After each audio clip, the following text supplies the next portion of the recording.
The Sahel, stretching from Senegal in the west to Eritrea in the east, is home to over 100 million people and marks the frontier where human habitation and agriculture meet the Sahara Desert. Farmers in these drylands have been managing crops and livestock together with scattered trees for generations, creating the vast agroforestry parklands that dominate the landscape. In these parkland systems, indigenous trees are essential to local livelihoods as they provide food, medicine, fodder, fuelwood and timber, as well as ensuring soil and water conservation and climate regulation. But for decades, the Sahel has been synonymous with high vulnerability to climate change, land degradation, desertification and worsening food insecurity. Recently, widespread regreening in parts of the region has happened because farmers have encouraged the regeneration of young trees that grow naturally in their fields, a practice known as Farmer-Managed Natural Regeneration, which is being heralded as a cornerstone of modern climate-smart agriculture. For families like the Diarras, who depend on the parklands, Farmer-Managed Natural Regeneration is beginning to make a positive change in their landscape. But they have also realized that they need to give nature a hand by actively planting some trees in addition to nurturing what comes up naturally, if they are to meet their subsistence needs and improve their livelihood. Farmer-Managed Natural Regeneration builds on an ancient tradition of tree management and is a promising low-cost technology. But recent research findings show that it needs to be adapted to work across the diversity of conditions in the Sahel.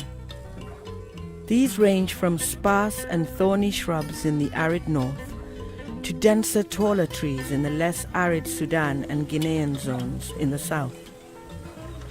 Population density, market access and ethnicity also vary greatly across the region. These differences in local contexts are sometimes overlooked, but are very important to identify options which can be adapted to the local circumstances. For example, drought-resistant species such as Guiera senegalensis, Piliostigma reticulata, some acacia species and Fiderbia albida are very amenable to natural regeneration in the more arid zones, but do not fare well as rainfall increases, either because they are simply not ecologically suited, or because farmers prefer other more economically valuable tree species in less dry conditions.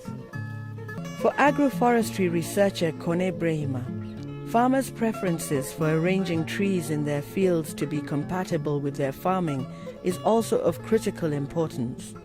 Allons-y d'abord avec la régénération naturelle assistée. C'est une bonne pratique dans le cas où il y a moins d'investissement. En tout cas, cela a moindre coût parce que s'il faut passer par la pépinière, ramasser le substrat, mettre ça dans les pots, s'aimer, arroser, tout ça c'est une technologie lourde par rapport aux paysans. La régénération naturelle ne suffit pas. Pourquoi? Parce que vous voyez bien, ça, il y a plusieurs demandes. L'autre aspect serait quoi? C'est de s'investir à ce que les espèces soient mieux arrangées, c'est-à-dire les espèces en rang, les mettre en rang, bien arrangées, et tout le champ, et comme ça, quand l'outil est là, l'outil aratoire, la machine peut passer et ça ne pousse aucun problème. Research has revealed that over time, the degree of disturbance that the parklands face causes regeneration mechanisms to fail. Proactive tree propagation then becomes necessary to deliberately regenerate a diversity of trees in different niches on farms and in the landscape. Farmer-managed natural regeneration needs to be supported by other practices and underpinning research, such as enrichment planting and the domestication of key fruit tree species, especially those with regional and global underexploited market potential like the shea tree. Selecting and promoting drought-tolerant varieties that thrive in Sahelian conditions is important to adapt to climate change. Appropriately supported, These suite of options can lead to a diversity of trees in the landscape that underpin a productive and resilient agriculture.